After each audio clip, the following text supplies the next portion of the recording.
प्रेम से बोलिए श्री सद्गुरु महाराज की जय। महर्षि में ही सत्संग सुधा सागर से पाठ। पारा संख्या 262। मिथ्या धारण को दूर करें।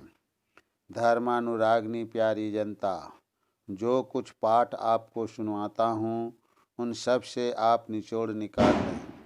संसार में जो काम करते हैं उसमें लाभ देखकर ही करते हैं।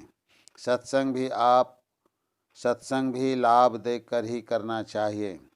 सुनाने वाले परिश्रम करते हैं, सुनने वाले भी सुनी बातों को चुन चुन कर अपने हृदय में नहीं रखते तो उनको लाभ नहीं होता। आप सत्संग की बातों को सुने, सुनी हुई बातों के अनुकूल यदि नहीं चलते हैं तो जो उत्तम लाभ होना चाहिए सो नहीं होता। अपने देश में ईश्वर संबंधी ज्ञान बहुत ऊंचा है। इसमें लोगों की मैं बहुत भलाई समझता हूँ। मूल वस्तु को जानने में लोग कमज़ोर रहते हैं। मूल चीज़ को पाने की विधि को जानना तो दूर ही रहता है। मिथ्या धारणा को दूर करने के लिए मैं सत्संग में उपस्थित होता हूँ। ईश्वर के स्वरूप का ज्ञान होना चाहिए। कुछ लोग ऐसे भी हैं जो ईश्वर की स्थिति पर विश्वास नहीं करते हैं। बुद्धि विचार से नहीं समझकर केवल अंधविश्वास में चलना ठीक नहीं। विचार यह है कि सबसे प्रथम का कुछ है ऐसा मानना युक्ति युक्त है।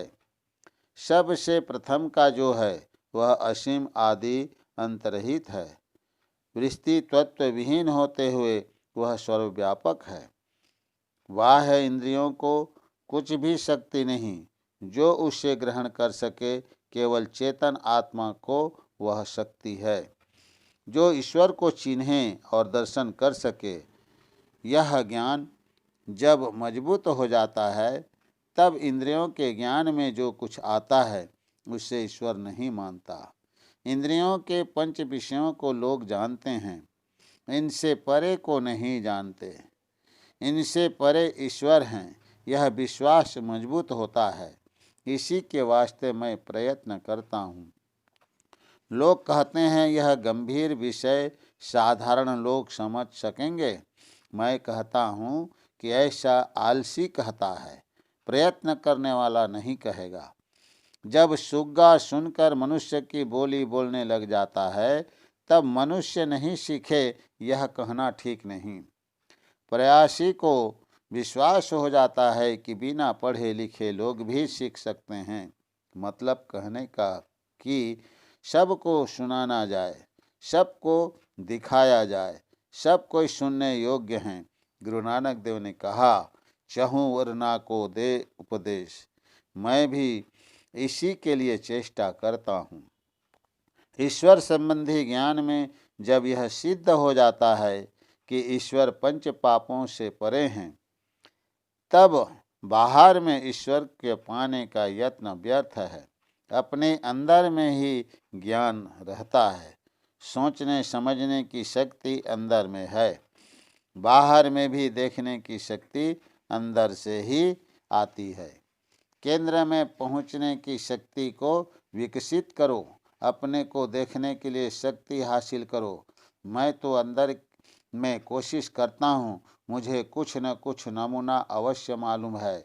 अंदर में वही देख सकता है जो अंधकार का छेदन करता है। उघरहि बिमल विलोचन ही के, मिटहि दोष दुख भव रजनि के, सुजहि राम चरित मनि मानिक, गुप्त प्रगट जह जो जही खानिक। जो अंदर में कोशिश करता है वह पाता है। जो अंदर में कोशिश नहीं करता, केवल वाक्य जाल में फंसा रहता, वह नहीं पाता। इसके लिए मैं युक्ति बतलाऊंगा जिसे करके आप ईश्वर को पाएंगे। आप युक्ति जानें।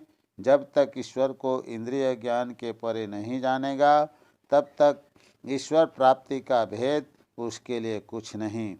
संतों के साधन में अंदर का भेद बतलाया गया है। वे अंदर के साधन के जानकार थे। संतों की गति सर्वव्यापक तक है। ईश्वर शब्दातीत हैं, उनको निर्गुण सगुण कहते नहीं बनता। वह त्रैगुणमय नहीं है, वह परा प्रकृति भी नहीं है, इसलिए वह निर्गुण भी नहीं, वह निर्गुण के भी परे है, वह देश कालातीत है। यह प्रवचन उत्तर प्रदेश राज्य अंतर्गत तरिया सुजान देवरिया में अखिल भारतीय संत मत सत्संग का 59वां वार्षिक महाधिवेशन दिनांक 3/4/1967 ईस्वी के प्रातःकालीन सत्संग में हुआ था।